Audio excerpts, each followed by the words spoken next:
परम मंगल में प्रात अखिलेश्वर अकारण करुणा वरुणालय भक्तवांछा कल्पतरु तड़िद्वत विनिंदित पीतांबरधारी श्री बालकृष्ण लाल की वांगमयी शब्दमयी प्रतिमूर्ति हम आप सबके मध्य में विराजमान श्रीमद् भागवत महापुराण को बारंबार प्रणाम। महाप्रभु जगन्नाथ जी की परम कृपा से हम आप सब लोग राउरकेला में विगत 7 दिनों से भागवत भागीरथी में अवगाहन कर रहे थे। ये हमारा परम सौभाग्य। और जगह तो वैष्णव जन बैठकर के सत्संग करते हैं, पर इस कथा का ये सौभाग्य रहा कि यहाँ ठाकुर जी के सहित सबने सत्संग किया। महाप्रभु जगन्नाथ जी पूर्ण 7 दिनों तक यहाँ विराजे और रोज अपने साल भर के श्रृंगारों में हमें दर्शन कराए। अद्भुत छटा ठाकुर जी की, अद्भुत दर्शन महाप्रभु जगन्नाथ जी का रोज हो रहा था। यहाँ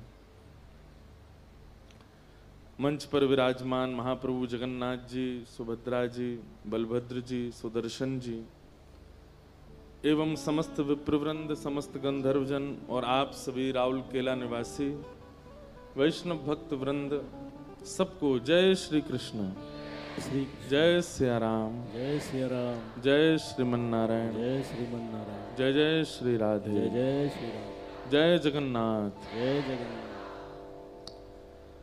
महाप्रभु जगन्नाथ जी की परम कृपा हुई। अब आज यहाँ कथा विश्राम करेंगे और उसके बाद सितंबर में फिर उड़ीसा आएंगे। अब आप लोग ऐसा समझ सकते हैं कि महाप्रभु जी राउरकेला आए और आप सबको निमंत्रण दे रहे हैं कि अब सितंबर में आप सब पुरी आओ, और वहाँ पुरी में कुछ तो अद्भुत करेंगे। अब बिना ऊधम किए तो हमारे लाला रहते नहीं हैं, तो कथा भी होगी और महाप्रभु जगन्नाथ जी के कुछ ना कुछ उत्सव, कुछ ना कुछ संकीर्तन, कुछ ना कुछ ऐसा कुछ योजना रखेंगे। सुबह के सत्र में कथा हो जाया करेगी और शाम को जो जो लोग वहाँ उपस्थित होंगे सबके साथ कभी समुद्र तट पर आनंद करेंगे, कभी लीलाचल दर्शन करने जाएंगे, आदि आदि जो जैसी योजना महाप्रभु बनाएंगे। और रात में फिर कुछ संकीर्तन और ठाकुर जी के उत्सव के मनोरथ होंगे। जगन्नाथपुरी में ऐसा आनंद होगा। फिर से कथा होगी। अगली बार स्थान थोड़ा और बड़ा हमने चुन लिया है ताकि आप सबको बैठने में और सुविधा हो। और लगभग लगता है कि सितंबर में आएंगे तो इतनी गर्मी नहीं होगी यहाँ पे, थोड़ा माहौल थोड़ा ठीक रहेगा। और फिर 2027 में फिर से हम सितंबर में ही आ रहे हैं। और अगले वर्ष की तो डेट क्या है, किसी को याद है? 22 सितंबर से 22 सितंबर अगले वर्ष की तिथि है। श्री किशोरी जी के प्रादुर्भाव से कथा का प्रारंभ करेंगे। हमारे तो मन में भाव है कि 3 बार तो आप लोग भागवत सुन ही चुके हैं। अब कुछ हम अपने अनुसार नए नए विषय लेकर के उन पर कुछ चर्चा करेंगे सबके बीच में। क्योंकि देखो, एक बात सुनिएगा आप लोग, रस बांटवे से रस घटे, ये ऐसा हमारे आचार्यों ने कहा है कि वियोग बहुत आवश्यक है। इतने सारे शहरों में कथा होती है, इतने सारे शहरों में लाल जी जाते हैं, पर सबको 2-2, 3-3 वर्ष का वियोग होता है लाल जी का।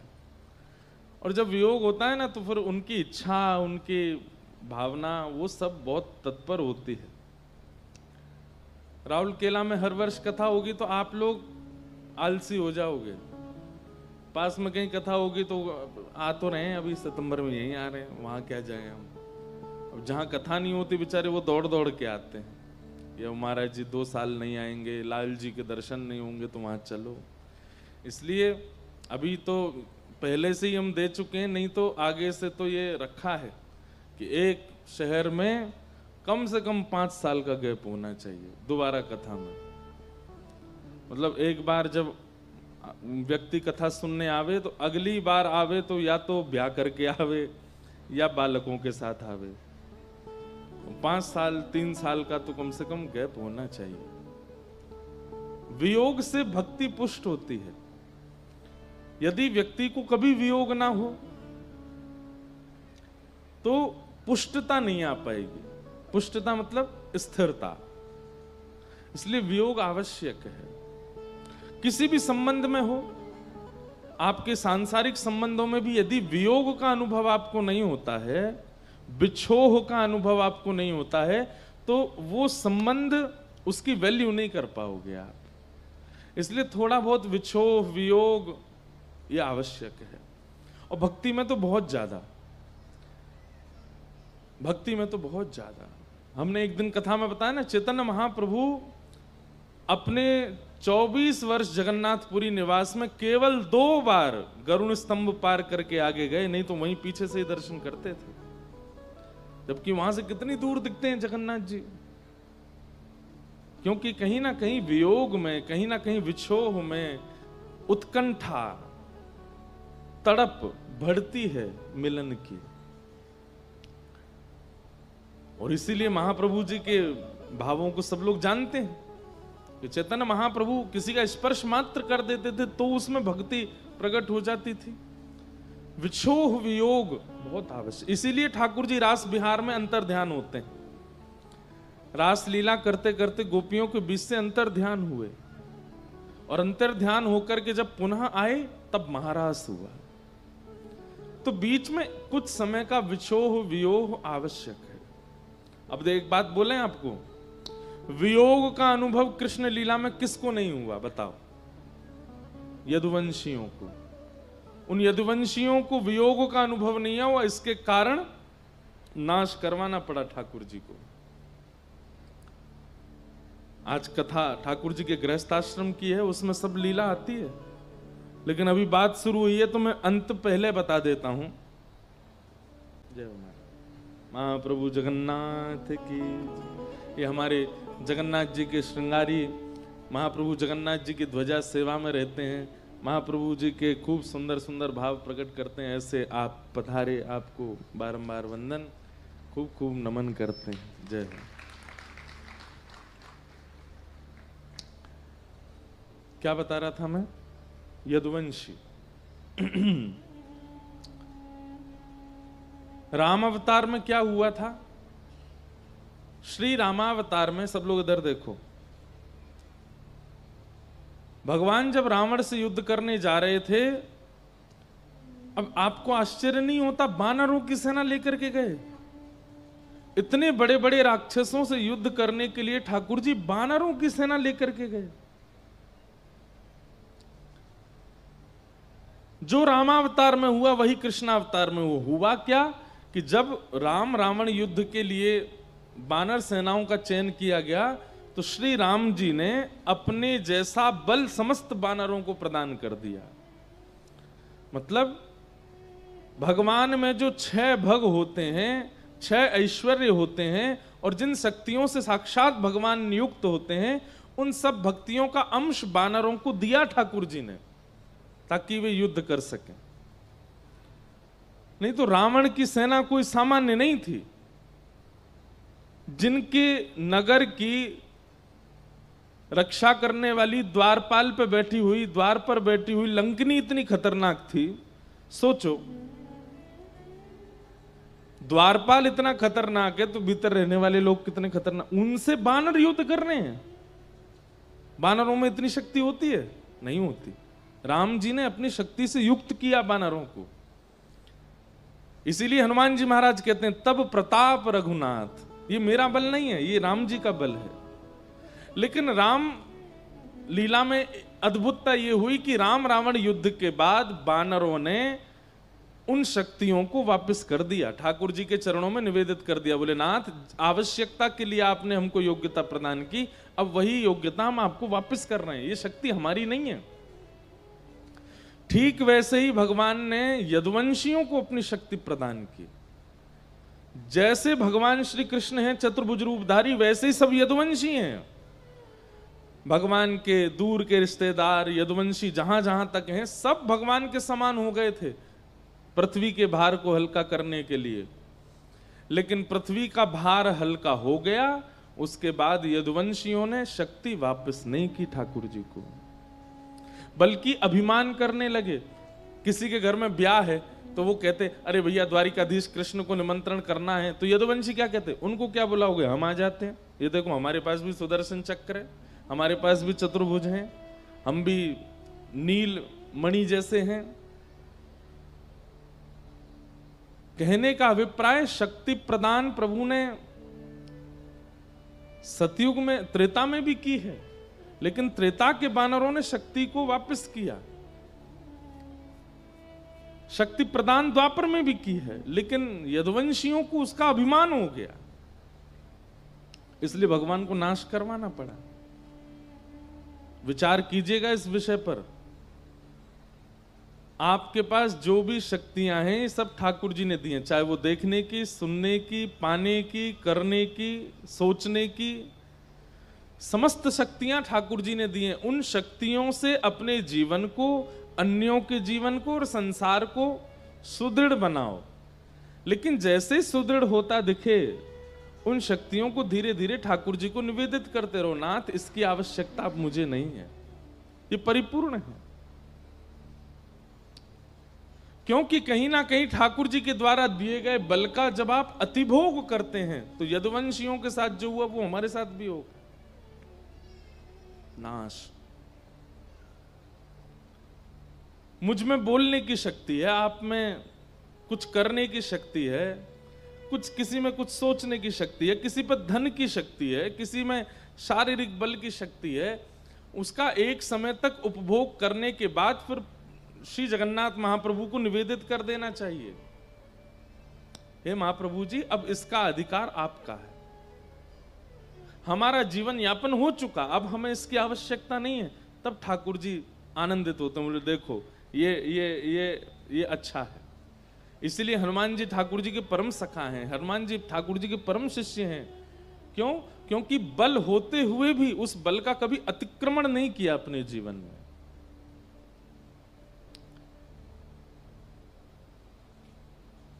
आपको पता है हनुमान जी महाराज कितने बलवान हैं, पूरा विश्व जानता है, सब लोग उसकी चर्चा करते हैं। लेकिन हनुमान जी महाराज अपने बल को सदा छिपा करके रखते हैं, अपने बल को प्रकट नहीं करते। प्रकट करने में किस स्थिति में आते हैं? प्रभु चरित्र सुनवे को रसिया, कथा सुनने के रसिया हैं। हनुमान जी अति बलवान हैं, अति बुद्धिमान हैं, सर्वगुण संपन्न हैं, लेकिन ठाकुर जी की भक्ति से सारे गुणों को दबा के रखते हैं, उनको प्रकट नहीं होने देते। कई बार ऐसा होता है कि आप लोग जब ज्ञानी हो जाते हैं ना, या हम लोग ज्ञानी हो जाते हैं, तो हम अपने चाल चलन में भी ज्ञान को छलकाते रहते हैं। ज्ञानी व्यक्ति चल करके आता है तो उसके आव भाव, बैठना उठना, उसके रूप स्वरूप से पता चल जाता है कि ज्ञानी है। कोई व्यक्ति धनवान हो जाता है तो वो अपने कपड़ों को ही ऐसे पहनने लगता है कि सामने वाले को पता लगे कि मैं धनवान हूं। पर वैष्णव का स्वरूप है अपने समस्त गुणों को भक्ति के अंतर्गत छिपा के रखता है, उनको प्रकट नहीं होने देता। भले ही उसमें बहुत ज्ञानी है, बहुत ज्ञानी है, लेकिन जब बैठेगा तो ऐसा लगेगा इसको कुछ नहीं पता, ये अत्यंत अबोध है। हमारे पूज्य पिताजी महाराज के गुरुदेव, हमारे दादा गुरुदेव अनंत श्री विभूषित श्री रामानुज प्रपन्नाचार्य गुरु जी महाराज, हमने उनका दर्शन नहीं किया। 5 महीने के थे हम जब गुरु जी भगवत धाम प्रस्थान किए, लेकिन उनके बारे में सुना है। कैसा जीवन! श्रीमद् भागवत में संस्कृत के श्लोक पढ़ते थे और बोलते हिंदी थे, मतलब संस्कृत पढ़ रहे हैं और उसका अनुवाद बोल रहे हैं, इतने विद्वान थे। जबकि व्यक्ति को क्या होगा कि वो पहले भाव का अध्ययन कर लेगा, अध्ययन करने के बाद फिर उसका ट्रांसलेशन करेगा, लेकिन वो पढ़ते संस्कृत में थे, बोलते इंग्लिश में थे। आपको अंग्रेजी आती है, आप अंग्रेजी पहले एक बार पूरा अक्षर पढ़ लोगे, उसके बाद उसकी व्याख्या करोगे। लेकिन गुरुजी पढ़ते पढ़ते पढ़ते पढ़ते थे, संस्कृत बोलते थे, हिंदी, इतने विद्वान, लेकिन रहनी कैसी? अत्यंत सामान्य। हमारे पिताजी महाराज बताते हैं, हम कभी गुरुजी की धोती और बगलबंदी अगर धुलवा देते थे बाहर, बढ़िया प्रेस करवा के, कलफ लगवा के, तो गुरुजी उन कपड़ों को लेते और कुएं के पानी में फिर स्वयं धोते और निचोड़ के सुखा के फिर पहनते। हमारी माताजी बताती हैं, कभी हम अच्छी सब्जी रोटी कुछ बढ़िया बना देते तो सब्जी पा करके बोलते, सुनो थोड़ा नींबू लेके आओ, थोड़ा दही लेके आओ। क्यों? सब्जी ज्यादा स्वादिष्ट बन गई है, तो उसमें नींबू डाल के उसको खट्टा कर देते थे, दही डाल करके उसको बेस्वाद कर देते थे। क्यों? कि कहीं जीव को अच्छा पाने की आदत ना लग जाए। इतना संयम करते हैं वैष्णवाचार्य, तब जाकर के भगवत अनुभव होता है। हम लोग चट्टपने में हमारी कोई कमी नहीं है, हम आपकी नहीं अपने आप को भी जोड़ रहे हैं। पहनने ओढ़ने में कहीं तक हम लोग कोई देहाभिमान शून्य ही नहीं होते कभी भी, और फिर हम ठाकुर जी को भजना चाहते हैं। आप कहेंगे महाराज जी क्या भोजन करने वाले, अच्छे पहनने वाले को ठाकुर जी नहीं मिलते? बात वो नहीं है।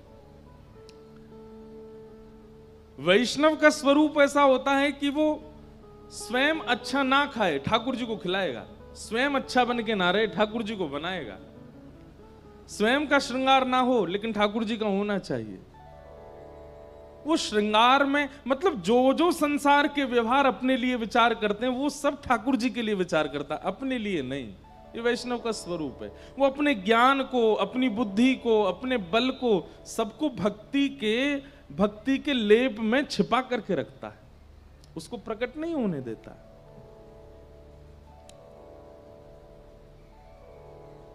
जैसे श्री हनुमान जी, अरे लंका जाने के लिए किसी को याद दिलाना पड़ रहा है हनुमान जी को कि तुम में बल है।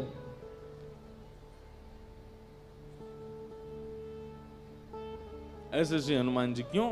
भक्ति में रमे रहते हैं, भक्ति में ओतप्रोत हैं। तो महाप्रभु जगन्नाथ जी की बड़ी कृपा है कि आप सब राउरकेला वासियों को ये कथा का अनुभव होता रहता है, पर वियोग आवश्यक है। तो अभी तो 2 साल वियोग नहीं है आपके पास, खूब कथा हो रही हैं, लेकिन फिर उसके बाद थोड़ा वियोग करना पड़ेगा। आइए आज के प्रसंग में प्रवेश करें। रुक्मणी जी के साथ ठाकुर जी का विवाह हुआ। हम अनेक बार अनेक कथाओं में इस बात को स्पष्ट कर चुके हैं कि रुक्मणी जी से ही क्यों विवाह हुआ, किशोरी जी से क्यों नहीं हुआ। देखो, अब प्रमाणित ग्रंथ भागवत में उसका वर्णन नहीं है, पर कई ऐसे रहस्यात्मक गूढ़ ग्रंथ हैं, उनमें ठाकुर जी के विवाह का प्रसंग है। अभी दत्त धाम नासिक में कथा थी, तो वहां हमने ठाकुर जी के विवाह महोत्सव की चर्चा की थी। कैसे ब्रह्मा जी ने आकर के ठाकुर जी का विवाह किया, आदि आदि सब विषय वहां कहे गए थे। उनका हमारे ब्रज के साहित्यों में और गर्ग संहिता, ब्रह्म वैवर्त पुराण आदि ग्रंथों में वर्णन है।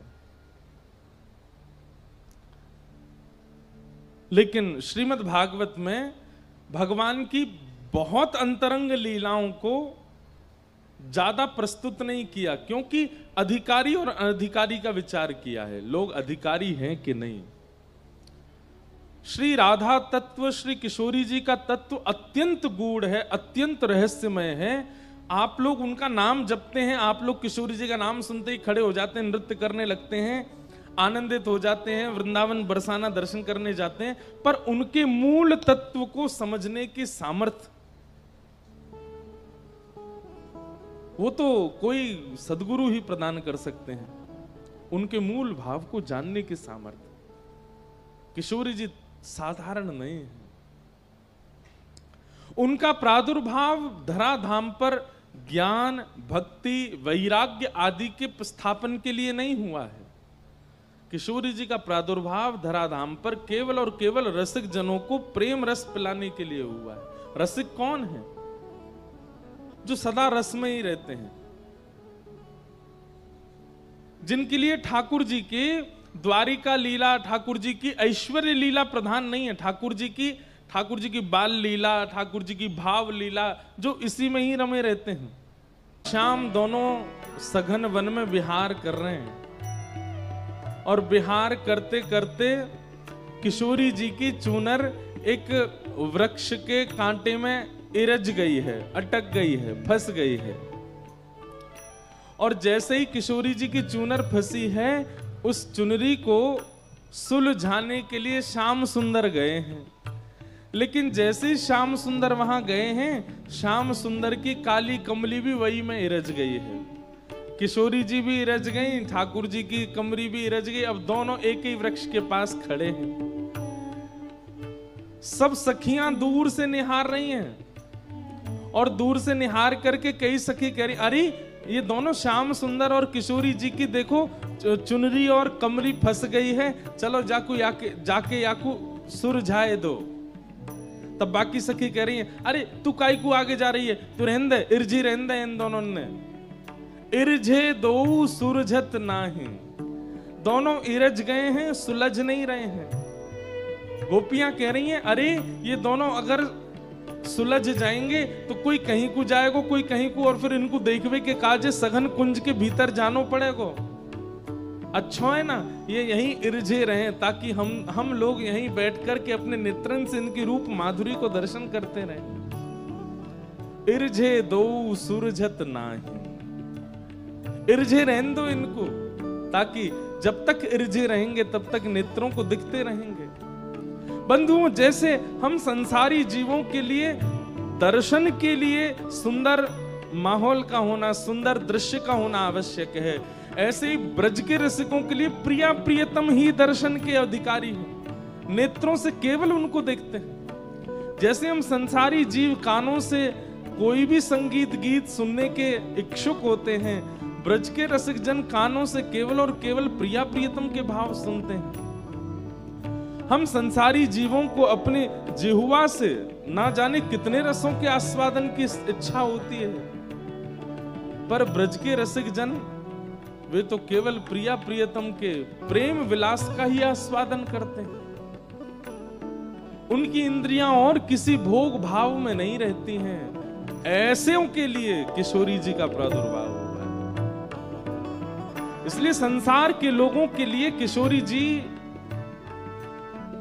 का श्रवण करना, स्मरण करना, ध्यान करना, ये सब ठीक है, पर उनको समझने की कोशिश भी मत कीजिए, क्योंकि वो तो रसिकों की चर्चा है, रसिकों को ही रहने दीजिए उसमें। क्योंकि अगर आप समझने का प्रयास करोगे तो इतना संसार जीवन में आ चुका है, किशोरी जी को समझने जाओगे तो अपराध बनेगा, आप समझ नहीं पाओगे। इसलिए जितना आचार्य चरण कभी कभी बता देते हैं व्यास मंचों से अपने प्रवचनों में, उतना बहुत है। तो वो क्या कह रहे हैं, बोले जय श्री हित हरि वंश हंस हंसनी श्यामल गौर। हंस गोरे ही होते हैं, लेकिन यहां पर दोनों प्रिया प्रियतम को हंस की उपमा दे रहे हैं। अब श्याम सुंदर यदि हंस हैं तो वो तो सांवले सांवले हंस हैं, और ये दोनों हंस हंसनी जब प्रेम सरोवर में विहार कर रहे हैं, तो हितरवंश महाप्रभु कह रहे हैं कि भैया नेत्रों से देख करके बताओ, इस सरोवर की उपमा को कौन बढ़ा रहा है, गौर हंस या श्याम हंस? क्योंकि जलाशय का वर्ण भी श्याम है, और उसमें जब श्याम हंस आ गए हैं तो कहीं ना कहीं श्याम हंस तो दिख ही नहीं रहे हैं, गौर हंस श्री किशोरी जी का ही दर्शन हो रहा है। अरे बताओ तो इस सरोवर की तरंगों को सुंदर कौन बना रहा है, गौर हंस या श्याम हंस? तुम दोनों जल में विहार कर रहे हैं तो श्याम सुंदर तो दिख नहीं रहे हैं। क्यों? जल का वर्ण भी श्याम है, आकाश का वर्ण भी श्याम है, और उसमें आधे आधे डूबे स्नान कर रहे श्याम सुंदर भी श्याम है।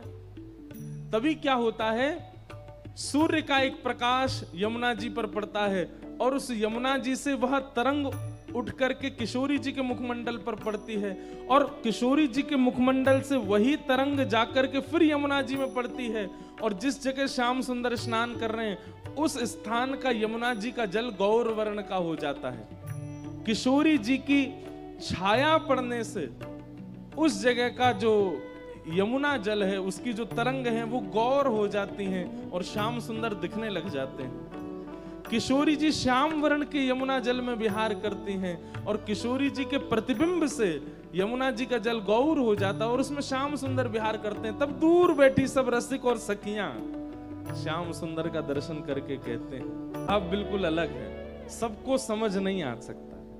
अब यहां तो हम लोग देखो ज्ञान वैराग्य की चर्चा करते हैं, वृंदावन वाले क्या चर्चा करते हैं पता है?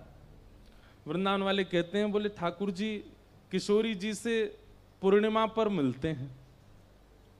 आज हम क्यों बोल रहे हैं हमें ही नहीं पता, क्यों वृंदावन रस आ रहा है बार बार, सुन लो। अब वृंदावन के रसिकों की क्या उनकी सोच क्या है? ग्रंथों को पढ़े हुए हैं, बहुत ज्ञानी हैं, व्याकरण शास्त्र आता है, लेकिन उनके चिंतन में क्या चल रहा है?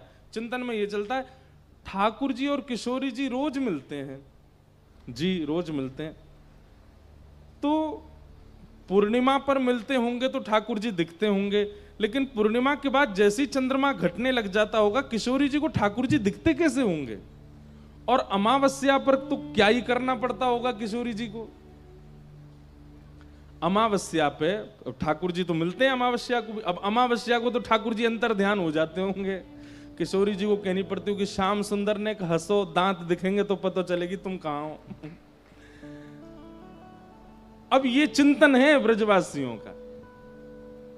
तभी एक हमारी कथा की श्रोता, उसने इतना सुंदर भाव प्रस्तुत किया इस पर, बोले महाराज जी हमें ऐसा लगता है कि अमावस्या के दिन किशोरी जी जब व्याकुल होती होंगी ना, तो किशोरी जी के चित्त की व्याकुलता प्रकृति को अनुभव हो जाती है, वायु को, जल को, थल को, अग्नि को, इन सबको अनुभव हो जाता। अरे किशोरी जी व्याकुल हो रही हैं, तब प्रकृति जुगनुओं को भेजती होगी, जाओ किशोरी जी के पास, और तब उड़ते हुए जुगनू आते होंगे और किशोरी जी के सन्मुख जैसे ही जुगनू आते होंगे, किशोरी जी एक एक जुगनू को उठा करके ठाकुर जी के, अब जुगनू में कितना प्रकाश होता है, एक जगह जुगनू बैठता है तो केवल उतनी जगह का ही प्रकाश होता है, अनेक जुगनू आ गए, किशोरी जी व्याकुल हैं, श्याम सुंदर दिख नहीं रहे हैं, तभी जुगनुओं का भंडार उड़ता हुआ आया और किशोरी जी के सन्मुख मानो जैसे थाल में मोती आ गए हो कि श्रृंगार करो, और किशोरी जी एक एक जुगनू को उठा रही हैं, एक को कान पे बैठाया तो यहां से कान दिखने लगे, एक को मुकुट पर बैठाया तो यहां से मुकुट दिखने लगा, मोतियों के ऊपर सजाया तो मोती दिखने लगे, गाल पर भी दो दो बैठा दिए तो गाल भी दिखने लगे। यहाँ जो पत्रावली ठाकुर जी बनाते हैं उन पर भी एक एक ऐसे जुगनू आसपास छोड़ दिए, वो बैठ नहीं रहे हैं, वो आगे पीछे थोड़े ऐसे उड़ रहे हैं, ठाकुर जी का मुखमंडल दिखे। सर्वांगण श्री अंग पर जुगनुओं को विराजमान किया, आहा त्रिभंग लली श्याम सुंदर जुगनू बिहारी बने हैं आज। कौन ने बनाए? किशोरी जी ने बनाए। और जैसे ही श्याम सुंदर की इस छवि को देखा, अमावस्या के चंद्रमा ने विचार किया धिक्कार है हमको कि हम आज अदृश्य हैं। तुरंत महादेव से प्रार्थना की कि हमारे श्राप को दूर करो। श्राप लगा ना चंद्रमा को कि एक दिन अदृश्य होगा। महादेव कहते हैं कैसे दूर कर दें तुम्हारे श्राप को? बोले अरे देखिए ना, श्याम सुंदर को देखने के लिए किशोरी जी को इतना श्रम करना पड़ रहा और हम अमावस्या बने बैठे हैं। हे महादेव, आज हमको कैसे भी आप पूर्णिमा बनाओ। तब महादेव आते हैं और आकर के एक दिन के लिए अमावस्या के चंद्रमा का श्राप दूर कर देते हैं और अर्धरात्रि में अमावस्या के दिन कुछ क्षणों के लिए किशोरी जी को दर्शन हो जाए, इसलिए पूर्णिमा का चंद्रमा प्रकट हो जाता है और किशोरी जी लाल जी के साथ रास विहार करते हैं। ये है वृंदावन रस। वहां पर कोई इच्छा नहीं, बस प्रिया प्रियतम का ही चिंतन करते रहते हैं। ये कैसे सोते होंगे, ये कैसे उठते होंगे, ये मिलते कैसे होंगे। अब एक जगह हमारे यहां पद है,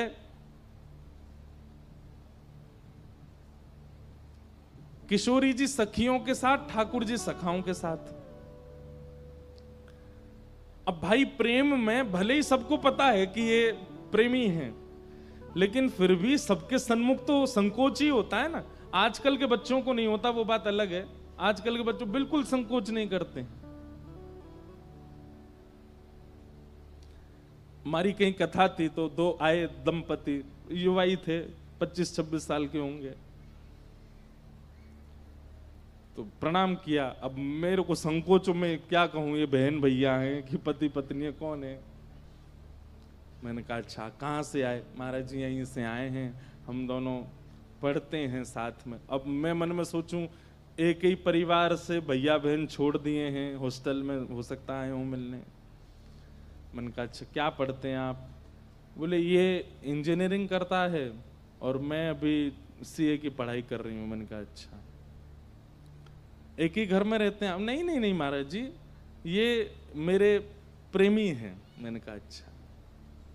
मैंने कहा ब्याह हो गया आपका? बोले नहीं ब्याह नहीं हुआ, पर हम साथ ही रहते हैं। मैंने कहा ब्याह की क्या योजना? ब्याह की अभी योजना नहीं है, ऐसे ही अच्छा लग रहा है। मैंने वाह, हमसे क्या चाहिए? बोले हम रोज आपकी कथा सुनते हैं। मैंने कथा सुन के ब्याह की इच्छा नहीं हो रही आपकी? ये नहीं होता कि संग चलें, धर्म का पालन करें? नहीं महाराज जी अभी। मैंने कि भाई देखो, अब कथा सुनकर के अगर धर्म पालन की इच्छा हो तो कथा सुनो, और तुम ये सब ही करना है खुले में ऐसे। मैंने कहा ये तो अच्छा नहीं है। आजकल के युवाओं को संकोच नहीं होता, पर प्रेम, एक बात लिख लीजिएगा, प्रेम शुद्ध वही है जहां संकोच है। पति पत्नी के बीच में संकोच है, प्रियतम प्रियतमा के बीच में थोड़ा संकोच है। अगर संकोच नहीं है, सब स्पष्ट है, सब खुला है, तो वहां प्रेम टिक नहीं पाएगा। संकोच करना चाहिए थोड़ा। तो किशोरी जी संकोच करती हैं सबके सामने ठाकुर जी से बात करने में, भले ही सबको पता है, लेकिन जैसे ही श्याम सुंदर सामने से आते हैं तो किशोरी जी थोड़ी नजर छुपा लेती हैं, थोड़ा ऐसे खुद को ढक लेती हैं, ललता विशाखा को आगे कर लेती हैं, तुम आगे चलो, देखो श्याम सुंदर आ रहे हैं। देखना भी है और संकोच भी करना है। तो कहते हैं फिर श्याम सुंदर से बात कैसे होती है किशोरी जी की? क्योंकि सुबह तो संकोच करती हैं और शाम को एक ही स्थान पर रासलीला भी हो जाती है। ठाकुर जी को, किशोरी जी को कैसे पता होता है कि आज हमें कहां रास विहार करना है? बात तो हुई नहीं पूरे दिन। इतना सुंदर भाव हमारे ब्रज के रसिक वर्णन करते हैं। बोले किशोरी जी श्रृंगार में भाव प्रकट करके आती हैं। कैसे? श्रृंगार करते समय विचार करती हैं कि आज श्याम सुंदर से कहां मिलें। बोले शाम को एक तालाब है जिसमें कमल खिले हैं, उसके तट पर मिलेंगे। तो आज किशोरी जी कैसे वर्ण के वस्त्र पहनती हैं? बोले नीले वर्ण के वस्त्र पहनती हैं। इससे ठाकुर जी को संकेत हो जाएगा ये तालाब या नदी का संकेत कर रही हैं। और उसी में कुछ गुलाबी गुलाबी जो आकृति बन जाती हैं, उससे ठाकुर जी को संकेत हो जाए, ओहो नदी पे नहीं मिलेंगी, नदी में कमल नहीं होते, कमल तो तालाब में होते हैं, तालाब पे मिलेंगी। ठाकुर जी दूर से किशोरी जी का श्रृंगार देख के यही अनुभव करते हैं, मिलेंगी कहां। अब ठाकुर जी विचार करते हैं कि भाई तालाब तो बहुत है और बहुत तालाबों में कमल हैं, कौन से वाले तालाब पर मिलेंगी, उसका संकेत कैसे हो। तो किशोरी जी कानों में जो कुंडल पहन करके आई हैं, उनमें थोड़े थोड़े या तो मयूराकृति बनी हुई है, तो मयूराकृति से ठाकुर जी समझ, अच्छा जिस तालाब के पास मोर ज्यादा रहते हैं वहां मिलेंगी। या फिर कभी कभी कुंडलों में तोते बने हुए हैं, तो ठाकुर जी समझ, अरे जहां सुख ज्यादा हो वहां मिलेंगी। तो श्रृंगार से ठाकुर जी अनुमान लगा लेते हैं कौन सा तालाब है, कौन सा स्थान है जहां आज रास विहार होगा। उसके बाद ठाकुर जी ये संकेत पूछ रहे हैं कि हम अकेले आए कि मधुमंगल श्री दामा इन सबको संग लेके आए। तो किशोरी जी के मुखमंडल को देख करके ठाकुर जी अनुभव करते हैं, केवल एक बिंदी लगी हो तो किशोरी जी संकेत कर रही हैं किसी को नहीं लाना है, एकांत मिलन होगा। और यदि खूब पत्रावली बनी है, महाराज एक एक पत्रावली की भी 4-4 पत्रावलियां बनी हुई हैं, खूब सारी पत्रावली, और यहां पर खूब सुंदर सुंदर कपोल पर सुंदर चंदन की आकृति बनी है, तो ठाकुर जी समझ, आज तो महाराज होएगा। मधुमंगल श्री दामा को ठाकुर आज तैयार रह जाइयो, रात में आनो है। देखो किशोरी जी ऐसो भरो श्रृंगार करके आई हैं, या तो संकेत कर रही हैं कि आज शाम को रास विहार होएगा। और जिस दिन किशोरी जी को नहीं मिलना होता, उस दिन अटपटे तो वस्त्र पहने आती हैं, बहुरंगी वस्त्र, नीले गुलाबी हरे बैगनी। ठाकुर जी सोच में पड़ जाते हैं, भैया क्या संकेत कर रही हैं, समझ में ही नहीं आ रहा। और मुखमंडल पर एक भी पत्रावली नहीं होती। अब ठाकुर जी सोच रहे हैं कि भाई ये क्या संकेत है। और उस दिन सबसे बड़ा संकेत क्या होता है, किशोरी जी ठाकुर जी को देखती ही नहीं है, निहारती ही नहीं है। ठाकुर जी समझ जाते हैं आज मान कर गई हैं भैया, ये तभी कोई संकेत नहीं है। फिर ठाकुर जी मान लीला को भंग करने के लिए कुछ ना कुछ योजना बना। अब ये प्रिया प्रियतम का सुख विलास है जिसमें वृंदावनी सदा रमे रहते।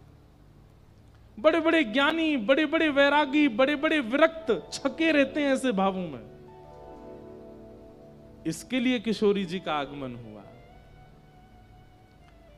इसलिए रुक्मणी कृष्ण विवाह का प्रसंग भागवत जी में कहा गया, क्योंकि इसमें आप सब प्रवेश कर सकते हो।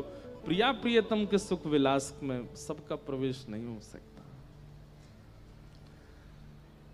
तो रुक्मणी जी के साथ ठाकुर जी का विवाह हुआ।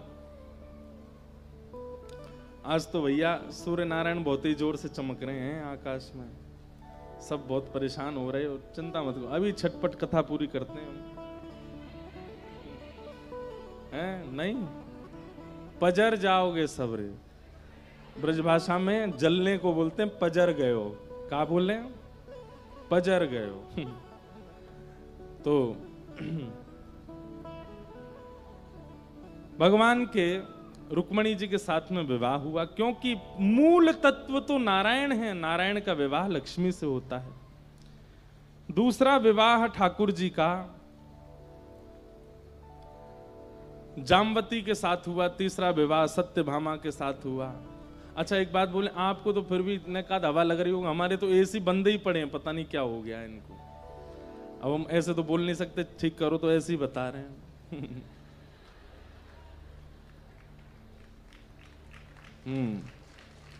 तो अब मुखिया को ही जब इतनी परेशानी होगी तो फिर बाकी के सब कैसे करेंगे? थोड़ा इधर घुमा दो, बस ठीक, थोड़ा नीचे कर दो। जय। तो क्या बता रहे थे? हाँ, अब जब तक ब्रज की बात चल रही तब तक नहीं लगी हमको गर्मी। जैसे ही वहां से वापस आए तो लगा कि एसी तो चले ही नहीं रहे हैं।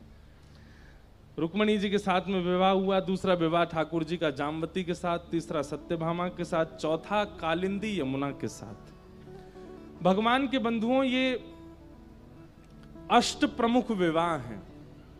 बहुत ध्यान से सुनिएगा। ये 8 पत्नियां कौन कौन हैं? 5 तो प्रकृति हैं, पृथ्वी, अग्नि, जल, वायु, आकाश। और 3 जो हैं ये भीतर की प्रकृति है, मन, बुद्धि और अहंकार। ये भगवान की अष्टपटरानियां हैं। ठाकुर जी ने देखा जाए तो विवाह नहीं किया है, अपनी ही बनाई हुई प्रकृति पर अपने नाम छोड़ दिए। जैसे हम प्रॉपर्टी खरीद लेते हैं, बहुत दिनों तक वो लावारिश पड़ी रहती है, लेकिन जब दिखता है दूसरों की नजर पड़ रही है तो फिर हम उसकी बाउंड्री करवा के बाहर लिखवा देते हैं, ये अमुक व्यक्ति की प्रॉपर्टी है। ठीक वैसे ही ये पंच तत्व बाहर के, पृथ्वी, अग्नि, जल, वायु, आकाश, और 4 तत्व हमारे भीतर हैं। 5 बाहर, 4 भीतर। 4 भीतर कौन से हैं? मन, बुद्धि, चित्त और अहंकार। अंतःकरण चतुष्ट है। इनमें चित्त तत्व जो है ये परमात्मा है, तो बच्चे भीतर के 3 और बाहर के 5। ये भगवान की अष्टपटरानियां हैं। ठाकुर जी ने प्रकृति से विवाह किया। रुक्मणी जी जो हैं ये अग्नि तत्व हैं, यमुना जी जो हैं ये जल तत्व हैं, कालिंदी। सत्यभामा जो हैं ये पृथ्वी तत्व हैं। इसीलिए भौमासुर नाम के राक्षस को मारने के लिए ठाकुर जी गए, जो कि पृथ्वी का ही बेटा है। तो जब भौमासुर का जन्म हुआ तो पृथ्वी ने कहा, नाथ मेरे पुत्र को कभी मत मारना, क्योंकि किसी ज्योतिषी ने कहा कि आप उसे मारोगे। तब भगवान बोले, जब तक तुम नहीं कहोगे तब तक नहीं मारेंगे। पृथ्वी ही भगवान की पत्नी सत्यभामा बनकर के आई, और जब भगवान भौमासुर को मारने के लिए गए तो सत्यभामा ने ही आज्ञा दी, बोले नाथ इसको मार दीजिए। तब भगवान बोले तुमसे ही आज्ञा चाहिए थी, और भगवान ने भौमासुर का वध किया। तो पृथ्वी तत्व कौन? सत्यभामा। इस प्रकार ये अष्ट प्रकृति भगवान की अष्टपटरानी। अब आती है बात 16,100 कौन है? तो वेद मंत्रों में, उपासना कांड में जो भगवत उपासना के 16,100 मंत्र हैं, आपके हाथ में पुष्प दिया गया, और पुष्प देकर के कहा गया वंशी धारण करने वाले परमात्मा का स्मरण करो। वंशी विभूषित करा नवनीर दाबात, पीतांबरा अरुण बिंब फला धरुष्ठात, पूर्णेन्दु सुंदर मुखा अरविंद नेत्रात, कृष्णात परम किमपि तत्त्वमहं न जाने। भगवान श्री कृष्ण का स्तवन करने के लिए जिस मंत्र का उच्चारण किया गया, ऐसे 16,100 मंत्र कृष्ण उपासना के, वे सब भगवान की पत्नी बन करके आए और उनसे ठाकुर जी ने विवाह किया। तो देखा जाए तो किसी भी स्पष्ट जीव से ठाकुर जी ने ब्याह नहीं किया। अपनी उपासना के 16,100 मंत्र और अष्ट प्रकृति से भगवान ने विवाह किया। ये हैं 16,108 भगवान के विवाह हुए। भगवान की दिनचर्या का और ग्रहचर्या का वर्णन किया गया।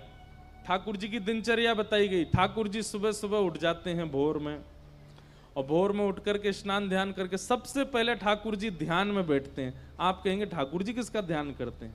जो जो ठाकुर जी का स्मरण करते हैं उनका ठाकुर जी स्मरण करते हैं, स्तवन करते हैं। वृंदावन में कितने भक्त, जगन्नाथपुरी में कितने भक्त, उड़ीसा में कितने, सब भक्तों का स्मरण ठाकुर जी करते हैं।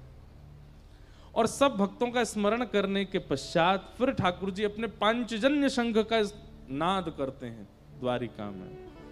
पांचजन्य शंख के नाद के बाद भगवान गौशाला जाते हैं, गौ सेवा करते हैं, फिर आकर के बाल भोग पाते हैं। फिर अपनी स्वधर्मा सभा में बैठ करके द्वारिका में क्या हो रहा है क्या नहीं हो रहा सबका ब्यौरा लेते हैं। फिर मध्याह्न भोजन ठाकुर जी बड़े बड़े संत और जो आए हुए होते हैं द्वारिका में उनके साथ बैठ करके करते हैं दोपहर का भोजन। रात्रि में फिर ठाकुर जी एक बार द्वारिका भ्रमण के लिए जाते हैं और रात्रि में फिर परिवार को समय देकर उनके साथ प्रसाद पाके शयन करते हैं। इस प्रकार एक सामान्य सी दिनचर्या भगवान द्वारिकाधीश की बताई गई। ग्रहचर्या का वर्णन किया गया। ठाकुर जी घर में कैसे रहते हैं, पर्सनल लाइफ कैसी चल रही है ठाकुर जी की, इसका वर्णन श्री नारद जी महाराज ने किया। नारद जी बोले मैं ठाकुर जी के गृहस्थाश्रम को देखने गया कि ठाकुर जी पत्नियों के साथ कैसे रहते हैं। कहते हैं बोले ऐसे कोई गृहस्थी नहीं रहता होगा जैसे ठाकुर जी रहते हैं। रुक्मणी जी के भवन में मैंने जाकर के देखा कि ठाकुर जी बैठे हैं और रुक्मणी जी भोजन पवा रही हैं, ठाकुर जी बातें कर रहे हैं, बीच बीच में पाते हैं और एक एक ग्रास रुक्मणी जी को पवाते हैं। दूसरे भवन मैंने सत्यभामा जी के में जाकर के देखा तो ठाकुर जी सत्यभामा जी के केश गूंद रहे हैं। ऐसा प्रेम प्रवाह कर रहे हैं। जब मैं जामवती के कक्ष में गया तो वहां मैंने देखा कि ठाकुर जी अपने बालकों के साथ खेल रहे हैं और जामवती बड़ी खुश हो रही हैं देख करके। जब कालिंदी के कक्ष में गया तो ठाकुर जी भी सांवले हैं और यमुना जी भी सांवली हैं, तो ये दोनों एक दूसरे का श्रृंगार कर रहे हैं। नारद जी कहते हैं मैं इतनी द्रुत गति से दौड़ता था कि अगले भवन में ठाकुर जी नहीं मिलेंगे, क्योंकि वो तो कालिंदी के साथ हैं, वो तो रुक्मणी के साथ हैं। लेकिन अंत में मुझे पता चला कि ठाकुर जी तो 16,108 रूप बना के एक एक पत्नी के साथ एक साथ निवास करते हैं और सबको सुख देते हैं, अपने गृहस्थाश्रम का पूर्ण निर्वहन करते हैं। मैं परमात्मा हूं, मैं परब्रह्म हूं, मैं बहुत व्यस्त हूं, मैं समय नहीं दे सकता, ये व्यवहार नहीं है ठाकुर जी का। सबको समय देते हैं, सबके साथ उचित व्यवहार करते हैं। नारद जी ने भगवान के ग्रहचर्या का दर्शन किया। कहीं कहीं ठाकुर जी के कलह भी हो रहे हैं, वो भी नारद जी ने देखे। कैसे कलेश हो रहे हैं ठाकुर जी, जबरदस्ती लड़ रहे हैं ठाकुर जी। किससे लड़ रहे हैं? एक प्रणय कलह तो रुक्मणी जी के लिए ही आता है भागवत जी में। भगवान बोले ये कभी गुस्सा ही नहीं होती हम पे, ये रुक्मणी आज तक इतने साल हो गए हमारी शादी को, इसको गुस्सा क्यों नहीं आता है? तो एक दिन ठाकुर जी बोले रुको हम इसको गुस्सा दिलाएंगे आज। तो भगवान बोले ए रुक्मणी जी, बोले जी आज बढ़िया दाल भात बनाना, हम शाम को आके पाएंगे। रुक्मणी बोली जो आ गया। अब ठाकुर जी बोलते हैं तो और आनंद से बनाते हैं सब। 4-5 प्रकार के भात बनाए, केसर वाले भात, मीठे भात, नमकीन भात, सादा भात, दाल आदि बनाई। ठाकुर जी जैसे शाम को आए तो पहले ही सोच के आए कि मुझे लड़ना है रुक्मणी से। जैसे थाली पर बैठे तो रुक्मणी जी ने परोसा। ठाकुर जी बोले अब हमारा मन नहीं कर रहा भात खाने का, तुम तो रोटी बना के ले आओ। रुक्मणी जी अच्छा कोई बात नहीं अभी लाती हूँ, रोटी बना के लिए आई। लीजिए रोटी पर, अब रोटी का मैं पराठा बनाओ। रुक्मणी जी बोली पराठा बना देते, पराठा बना करके ले आए।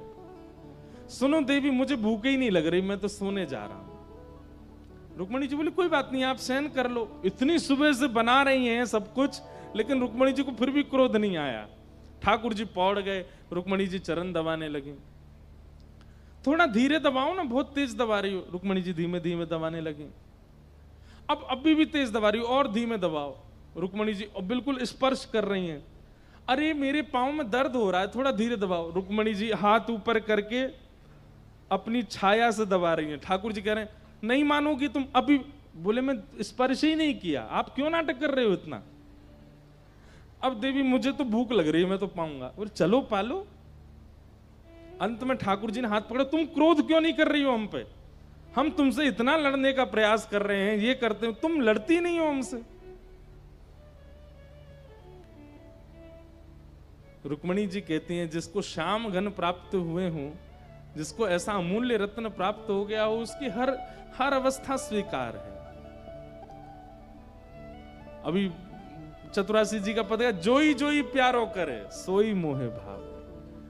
ठाकुर जी को जब किसी से अत्यंत प्रेम होता है ना, तो ऐसे ही परेशान करते हैं, और व्यक्ति परेशान हो जाता है ना, तो ठाकुर जी कहते हैं फेल हो गया। लेकिन उनके अनेक प्रयास करने पर भी सामने वाला परेशान ना हो। जैसे राखो तैसे रहूं, आप जो करना चाहो कर लो, हम परेशान नहीं होंगे। ठाकुर जी को वही प्रिय होता है। अंत तो गत्वा रुक्मणी जी के इस प्रेम को ठाकुर जी ने स्वीकार किया। रुक्मणी जी ने कभी क्रोध नहीं किया ठाकुर जी पर।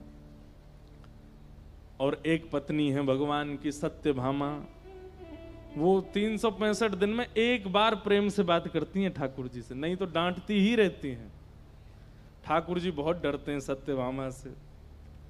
लेकिन ठाकुर जी कह रहे हैं भैया गृहस्थ आश्रम, जैसे एक पत्नी में जितने गुण होते हैं ना, भगवान की 16,000 पत्नियों में अलग अलग हैं।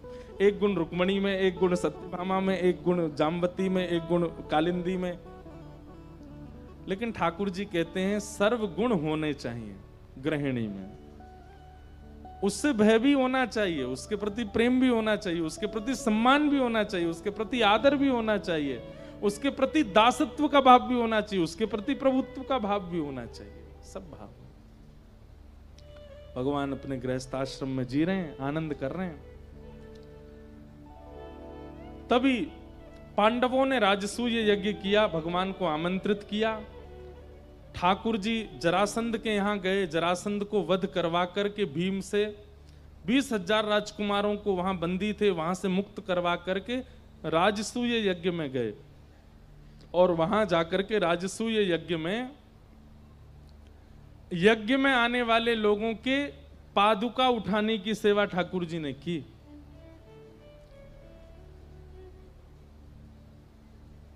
यज्ञ में जबकि अग्र पूजा भगवान की थी, भगवान को ही प्रधान पीठ दी गई थी, लेकिन फिर भी ठाकुर जी यज्ञ में एक सेवा लेते हैं। कौन सी सेवा? बोले जितने लोग यज्ञ में आएंगे सबकी पादुका उठा करके रखने का काम हमारा है। ये देख करके सब आनंदित हो गए। बोले नाथ, जीवन में वर्सेटाइल होना कोई आपसे सीखे। आपको दुनिया प्रभुत्व प्रदान करती है, पर आपका जो स्वरूप है, आपका जो स्वभाव है, वो सबके चित्त को मोह लेता है। भगवान का विष्णु सहस्त्र नाम में एक नाम आता है मान देना। ये दूसरों को मान देना जानते हैं। ठाकुर जी का स्वभाव क्या है? क्रेडिट्स दे देते हैं, करने के बाद भी सब कुछ आपको दे देंगे।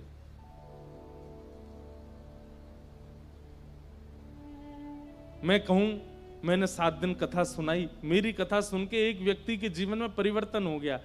जगन्नाथ जी मंद मंद मुस्काएंगे, हम बे तेरी कथा से ही हुआ है। अरे हमारी इच्छा नहीं होती तो तू बोल पाता, हमारी इच्छा नहीं होती तो तेरे जीव में स्वर आ पाता, हमारी इच्छा नहीं होती तो वो सुन पाता, हमारी इच्छा नहीं होती तो वो परिवर्तन कर पाता। लेकिन अच्छा है तुम सब सारे क्रेडिट ले लेते हो। करते सब ठाकुर जी हैं, पर हम लोग अपनी पीठ थपथपाते हैं कि हमने किया। ठाकुर जी का स्वरूप कैसा? मान देना, सबको मान देते, अमानिना मान देना। और स्वयं कैसे? मान रहित, कभी मान नहीं चाहते। ऐसे श्री कृष्ण राजसूय यज्ञ में गए, तभी वहां शिशुपाल भगवान को गालियां देने लगा। 100 से ऊपर गाली जैसे ही दी शिशुपाल ने, भगवान के सुदर्शन चक्र ने शिशुपाल का सर धड़ से अलग कर दिया। शिशुपाल का वध किया ठाकुर जी ने। यहां पर महाभारत की योजना बन गई। भगवान ने बहुत प्रयास किया कि युद्ध ना हो। ये बात याद रखिएगा। कई लोग मेरे से आके कहते हैं, बोले ठाकुर जी गीता में बार बार अर्जुन को कहते हैं तू युद्ध कर, तू युद्ध कर। बोले भगवान उसको चेता रहे हैं कि तू लड़। ऐसे परमात्मा जो लड़ने के लिए कहते हैं। मैंने कहा गीता से पहले की महाभारत सुनी है आपने? कितनी बार ठाकुर जी ने रोकने का प्रयास किया। स्वयं शांति दूत बन करके गए दुर्योधन के पास और जाकर के कहा कि दुर्योधन युद्ध में सार नहीं है। कितने बालक अनाथ हो जाएंगे, कितनी माताएं विधवा हो जाएंगी, युद्ध मत करो, 5 गांव दे दो पांडवों को, हो गया काम। लेकिन दुर्योधन कहता है सुचग्रैवेन दास्यामि बिना युद्धेन केशव, सुई के नोक के बराबर जमीन भी बिना युद्ध के नहीं दूंगा। इसलिए जब मोह हुआ अर्जुन को कि ये अपने हैं, इनको मैं कैसे मारूं, तब भगवान कहते हैं उसने ये विचार नहीं किया कि तू अपना है, तू क्यों विचार कर रहा है। मैंने इतनी बार समझाया दुर्योधन को कि युद्ध नहीं करना चाहिए, लेकिन तब भी नहीं मानता है। और तू यहां पर कायरों की तरह अब कहता है कि मैं युद्ध नहीं करूंगा। अरे अर्जुन, युद्ध ना करना यह पक्ष तो मेरा था, लेकिन इस पर तुम्हें पहले ही हाथ खड़े कर देने चाहिए थे कि मैं युद्ध नहीं करूंगा। अब पूरी सभा बन गई है, युद्ध मैदान तैयार हो गया है, बीच में रथ खड़ा है और अब तुम कह रहे हो युद्ध नहीं करूंगा। इससे तो तुम कायर साबित हो गए, इसलिए युद्ध करो। बंधुओं, ठाकुर जी का एक बहुत अच्छा फॉर्मूला है। क्या? आगे का पहले ही विचार करके सावधान हो जाओ। अगर पहले सावधान नहीं हुए और आगे पहुंच चुके हो तो फिर वहां से वापस मत आओ, आगे चलो। समझ में आई बात? आगे का पहले ही विचार करके सावधान हो जाओ, सावधानी बरतो। लेकिन पहले सावधान नहीं हुए और आगे बढ़ चुके हो तो अब पीछे मत आओ, अब आगे ही बढ़ो और आगे और सावधानी कैसे रख सकते हैं उसको करने का प्रयास करो। ठाकुर जी कहते हैं कुछ गलत करने से पहले सोच लिया करो कि इसका परिणाम क्या होगा। और अगर आपने परिणाम नहीं सोचा है, गलत करने लग गए हो, तो फिर गलत स्थिति में आकर के अब वहां कायरों की तरह रोइए मत कि मैंने क्या कर दिया, मुझसे अपराध हो गया, मैंने ऐसा नहीं किया होता तो अच्छा रहता, मैंने पिताजी की बात मानी होती तो। अब रो मत वहां पर। अब जो बिगड़ गया है आगे कैसे संभलेगा उसका विचार करो। ये ठाकुर जी का फॉर्मूला रहता है। स्थिति से बचने वाले और भागने वाले ठाकुर जी को प्रिय नहीं है। स्थिति में डट करके युद्ध करने वाले, उससे जूझने वाले, उसको सॉल्व करने वाले ठाकुर जी को प्रिय होते हैं। भगवान ने अर्जुन के साथ वो करके दिखाया। महाभारत का युद्ध आदि सब हुआ। फिर भगवान के परम भक्त श्री सुदामा जी का चरित्र आया। कृष्णस्यासीत् सखा कश्चित् ब्राह्मणो ब्रह्मवित्तमः विनक्तेन्द्रियार्थेषु प्रशांतात्मा जितेंद्रिय। भगवान के एक परम सखा हैं जिनका नाम है श्री सुदामा जी महाराज। सुदामा जी 3 गुणों से युक्त हैं। बहुत ध्यान से सुनिएगा, सखा में 3 गुण होने चाहिए। थोड़ी देर और सुनो। वाह अपने आप ही बरस रहे हैं।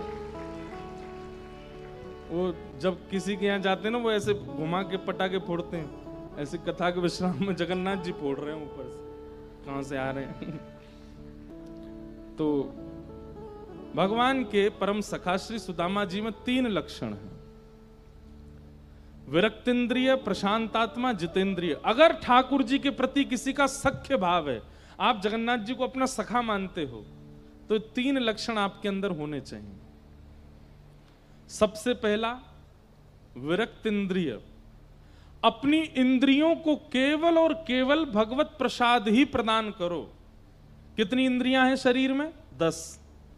आंख, नाक, जीव, कान, त्वचा, मुख, हाथ, पैर और 2 गुप्त इंद्रिय।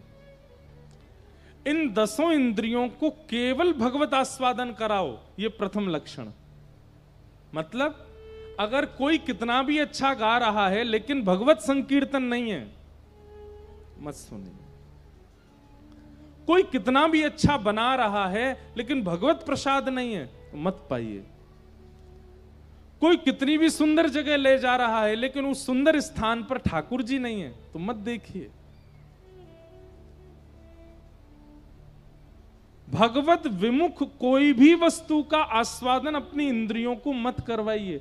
और गलती से अगर किसी ऐसी वस्तु का आस्वादन होता है, तुरंत नेत्र बंद करके उस वस्तु में ठाकुर जी का भाव रखो। बिना भगवत प्रसाद के, प्रसाद का मतलब केवल जीव से ही भगवत प्रसाद लेना नहीं होता, प्रत्येक इंद्रिय से भगवत प्रसाद।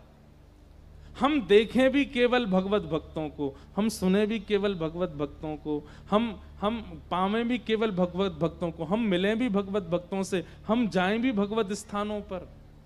किसी ने डोंगरे जी महाराज से पूछा, 2 गुप्त इंद्रियों से भगवत भजन कैसे हो सकता है?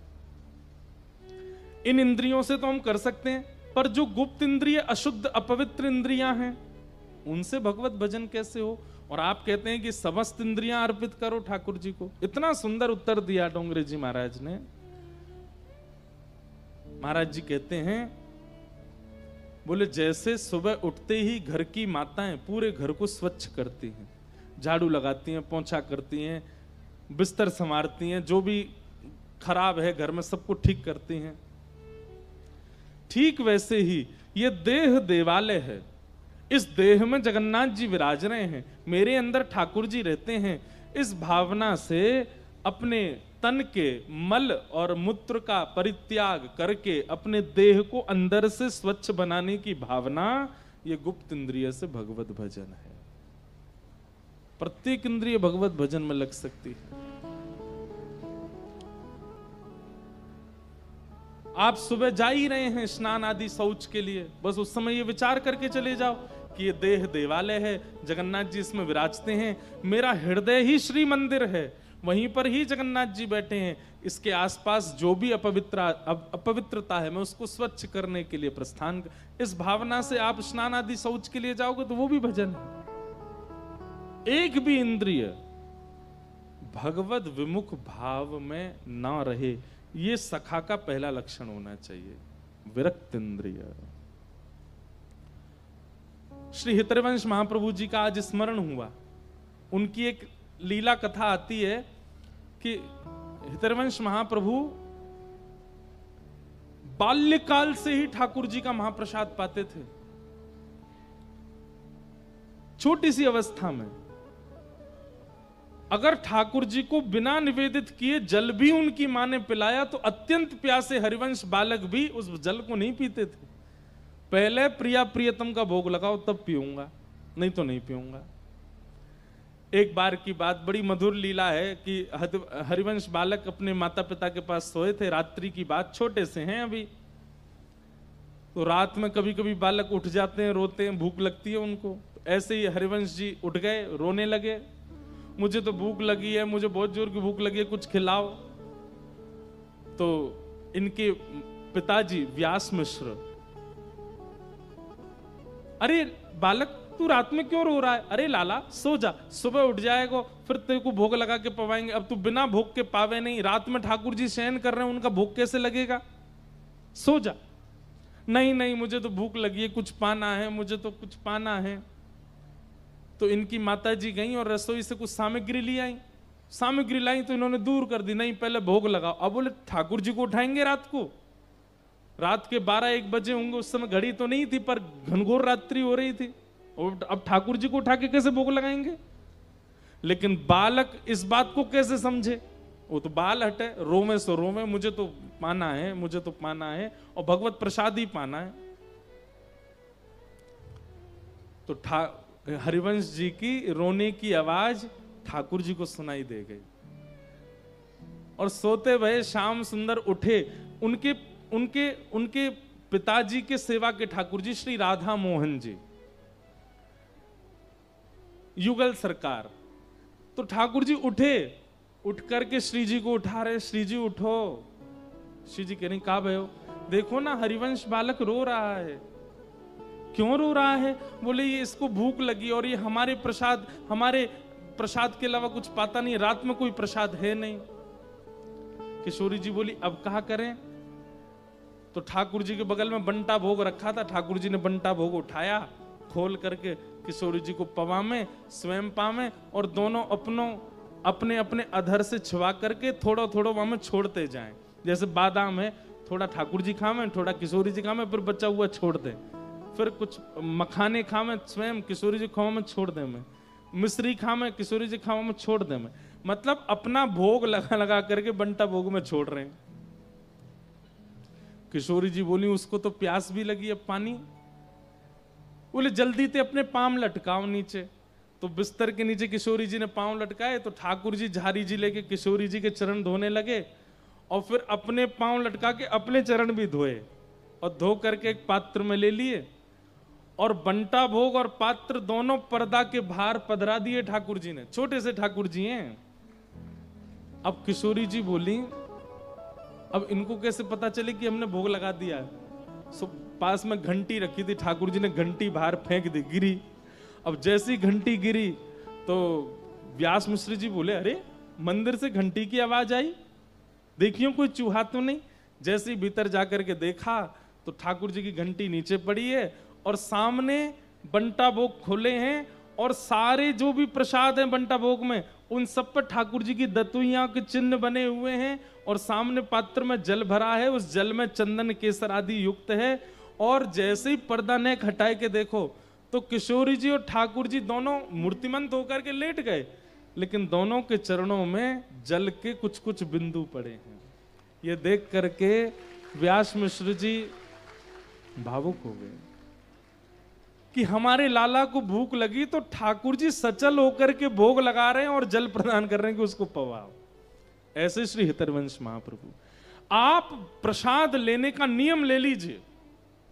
बंधुओं एक दिन ऐसा आएगा आप ऐसी जगह फंसेंगे जहां प्रसाद नहीं मिलेगा, और आप पूरे दिन व्याकुल रहेंगे, तब देखना ठाकुर जी प्रसाद लेकर के आएंगे और आपको पवाएंगे, क्योंकि आपके प्रसाद का नियम है।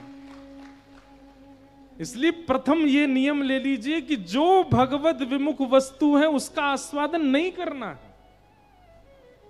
आप ये नियम धारण करेंगे तो ठाकुर जी पूरी योजना बनाएंगे कि भगवत सन्मुख वस्तु ही प्राप्त हो।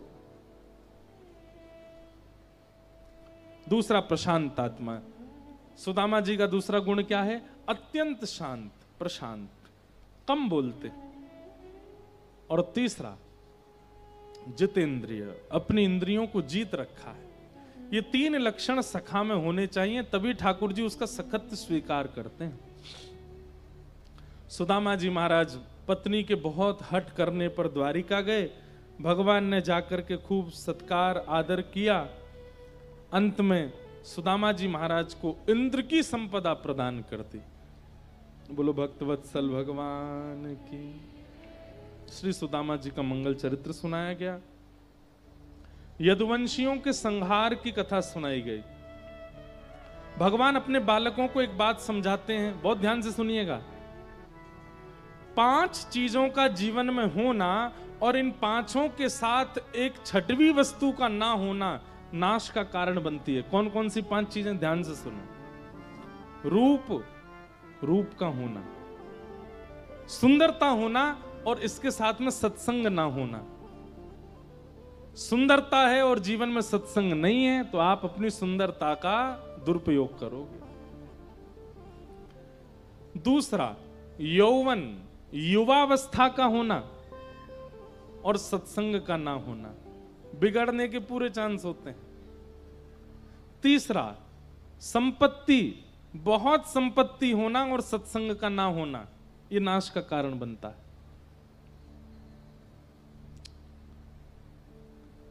और चौथी वस्तु बहुत सम्मान मिलना और सत्संग का जीवन में ना होना।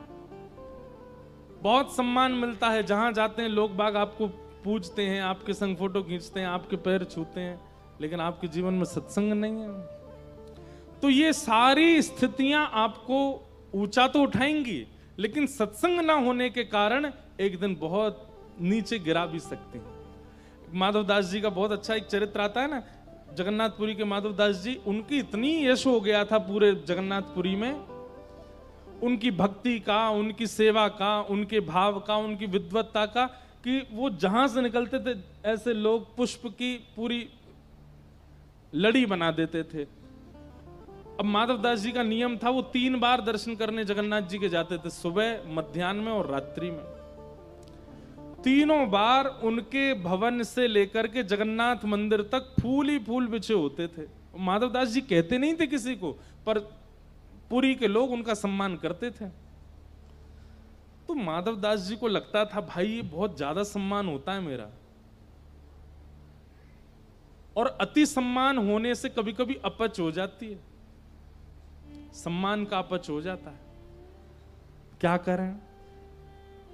तो बोले भैया मीठा ज्यादा खा लिया हो तो नमकीन खा करके उसको स्टेबल कर लेना चाहिए। तो माधवदास जी का इतना सम्मान हो गया कि माधवदास जी बोले अब मेरा अपमान कैसे हो, ऐसा मैं क्या करूं जिससे मेरा अपमान हो। अब वैष्णव हैं, अब चाह कर के भी वैष्णव ऐसा कुछ नहीं कर सकता कि उसका अपमान हो।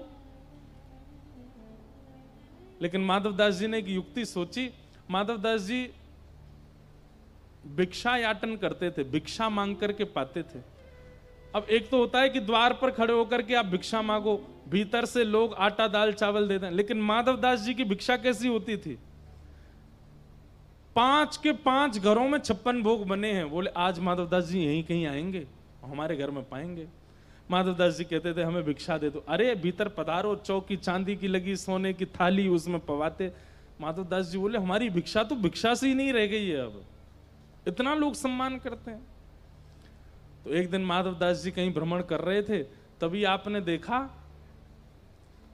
एक गली में एक माताजी, बूढ़ी माताजी, और वो बड़ी कर्कश स्वभाव की, वो अड़ोसियों से भी लड़ रही है, पड़ोसियों को भी डांट रही है, किसी के घर में ईंटा फेंक रही है, कहीं पत्थर मार रही है, बच्चों के पीछे छड़ी लेके भाग रही है।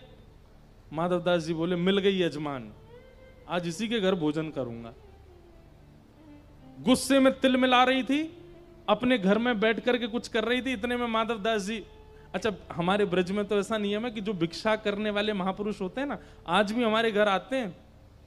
वो कैसे करेंगे पता है? जितनी देर गौ दोहन होता है, गौ दोहन में लगते हैं 6 मिनट 7 मिनट, उतनी देर वो आपके द्वार पर खड़े होकर के और मंजीरा बजा के कीर्तन करेंगे। अगर उतनी देर में आपने उनको भिक्षा दे दी, मधुकरी दे दी, तो पाएंगे, नहीं तो चले जाएंगे।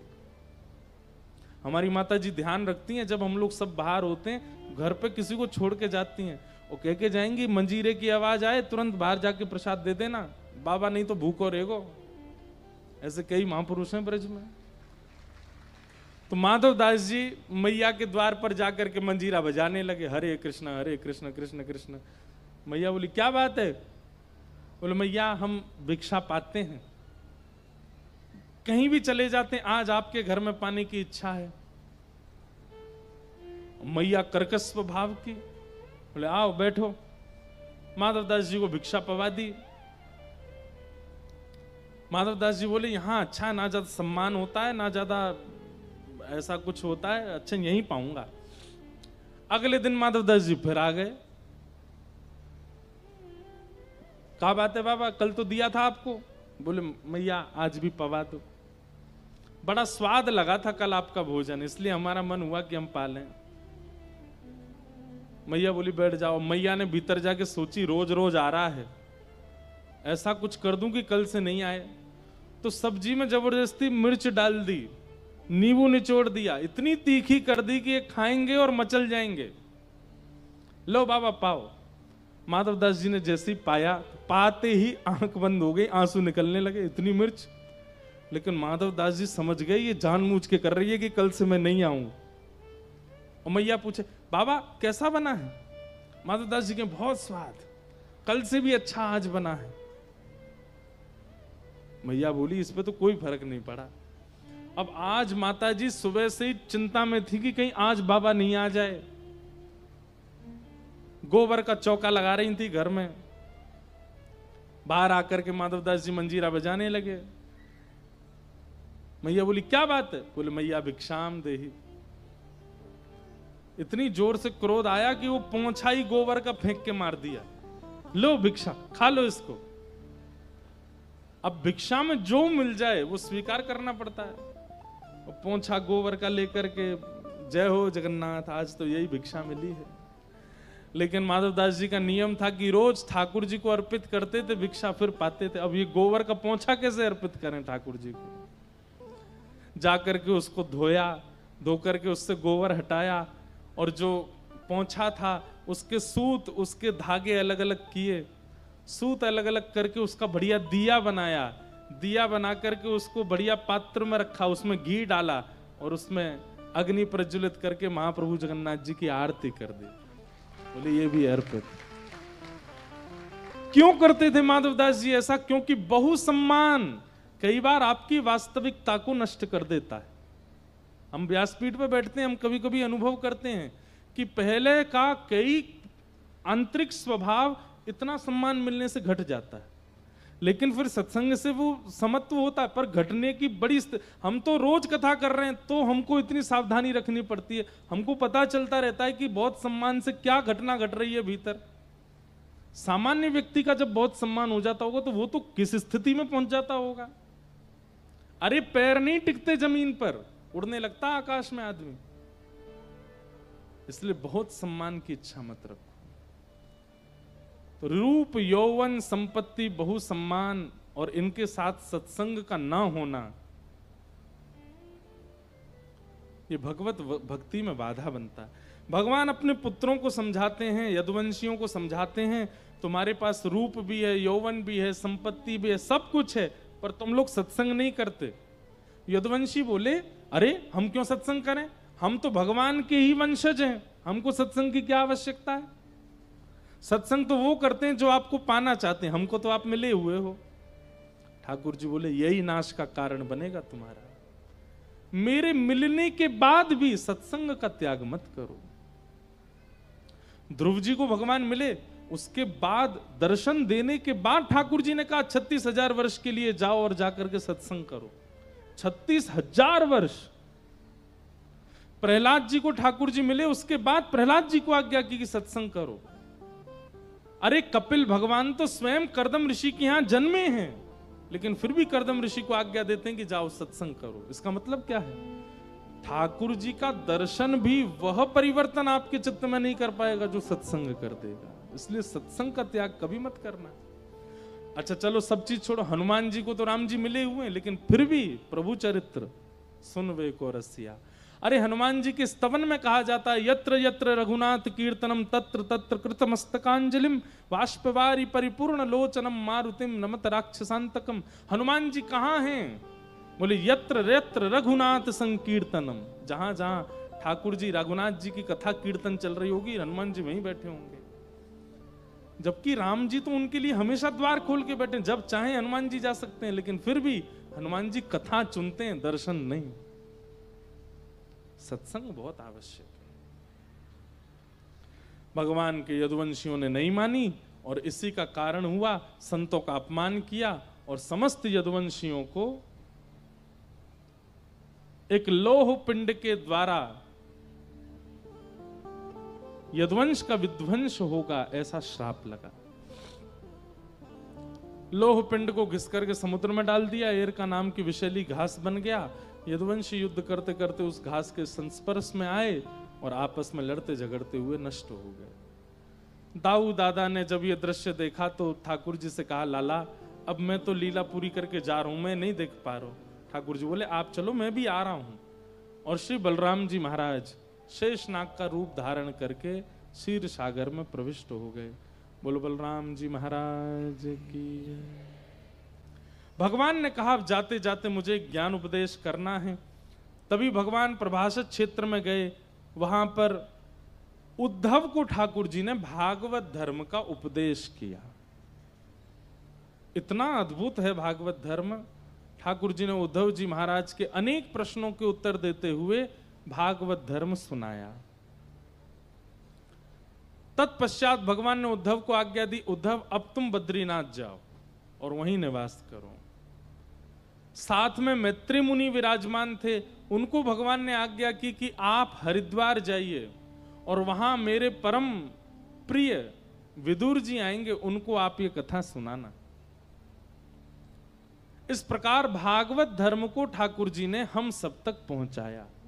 उद्धव जी के द्वारा, विदुर जी के द्वारा, वेद व्यास जी के द्वारा ठाकुर जी ने सब तक ये भागवत के मूल रचयिता स्वयं ठाकुर जी हैं। उनके द्वारा ही ये जन जन तक पहुंचा है। भगवान ने अंतिम भागवत धर्म का उपदेश किया। तत्पश्चात एक भेलिया ने बाण मार दिया, चरणों में आकर के लगा। भगवान ने कहा कि सब मेरी इच्छा से हो रहा है, तुम चिंता मत करो। वैकुंठ से एक विमान आया था ठाकुर जी को लेने के लिए। भगवान ने उसमें उस भेलिया को भेज दिया जिसने बाण मारा, बोले तुम जाओ। और ठाकुर जी एकांत में चले गए। उद्धव ने बार बार ठाकुर जी से कहा था कि नाथ, कभी आपकी याद आएगी तो हम कहां जाएंगे। तब भगवान ने एक ज्योति का रूप धारण किया और 7 बार आकाश में भ्रमण किया।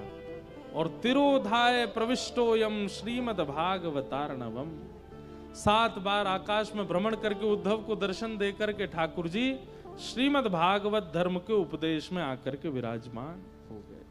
और भगवान ने मानो संकेत किया है, कलिकाल में अगर मेरा साक्षात्कार करना है तो भागवत जी का श्रवण करो। भागवत ही मेरा स्वरूप है। यहां पर कहे गए प्रत्येक अक्षर श्री कृष्ण के रोए हैं, श्री कृष्ण की भुजा हैं, श्री कृष्ण के नेत्र हैं, नासिका हैं, कान हैं, अधर हैं, गर्भ है, चरण हैं। आप अब तक जो जो श्रवण कर रहे थे वो कोई शब्द नहीं है, वो कोई कथा नहीं है, वो कोई लीला नहीं है, साक्षात श्री कृष्ण है। उन्हीं शब्दों को अपने चित्त में अवस्थित व्यवस्थित कर लीजिए, उसी से ही श्री कृष्ण प्रकट चित्त में हो जाएंगे और दर्शन देंगे। बोलो भागवत महापुराण की जय। परीक्षित जी महाराज,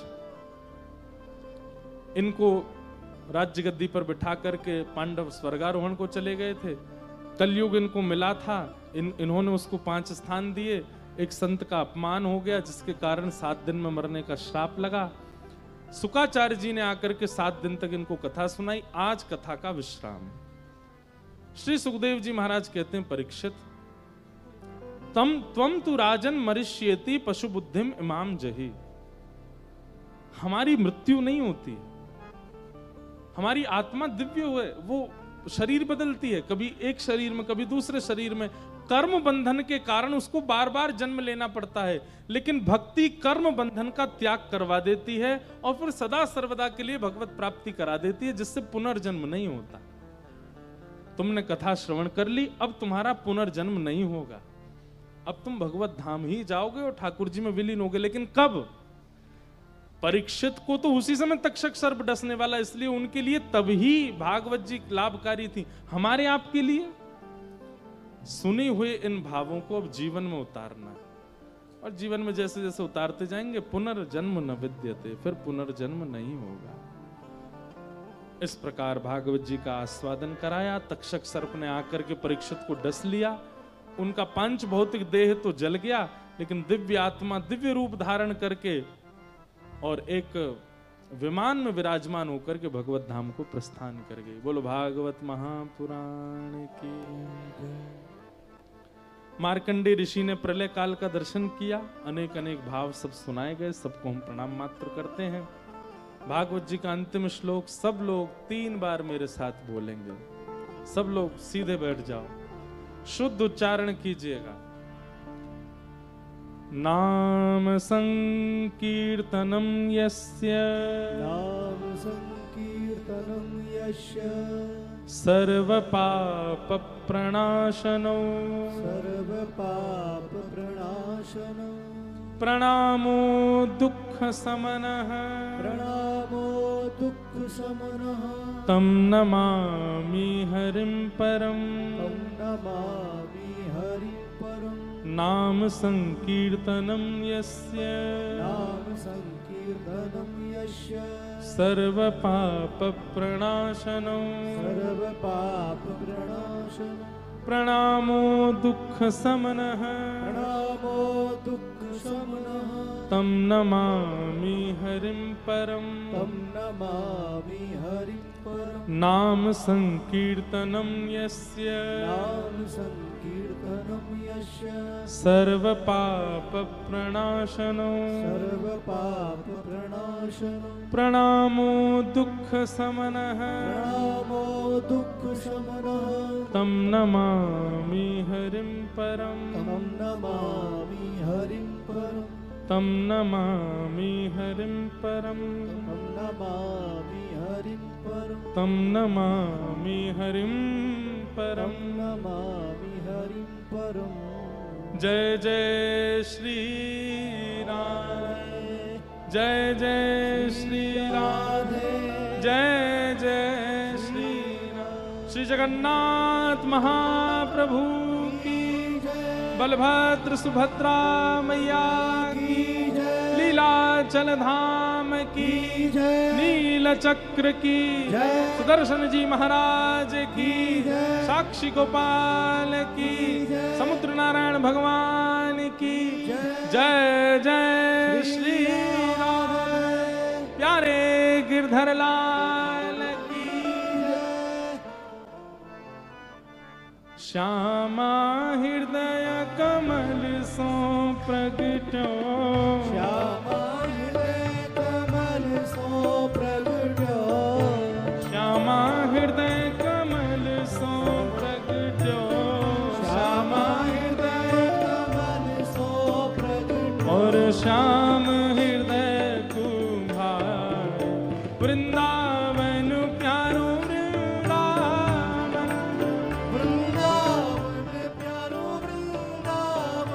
आप सब राहुल केला वासियों को जय श्री कृष्ण जय श्री कृष्ण नेक जोड़ते बोलो जय श्री कृष्ण जय श्री जय जगन्नाथ जय जय श्री राधे श्री राधे अब ये वृंदावन पद गा करके फिर हम प्रस्थान करेंगे और आप सब लोगों से सितंबर में मिलेंगे महाप्रभु जगन्नाथ जी के पुरी धाम में। सब लोगों को बहुत बहुत प्रणाम करते हुए आइए भाव से गा।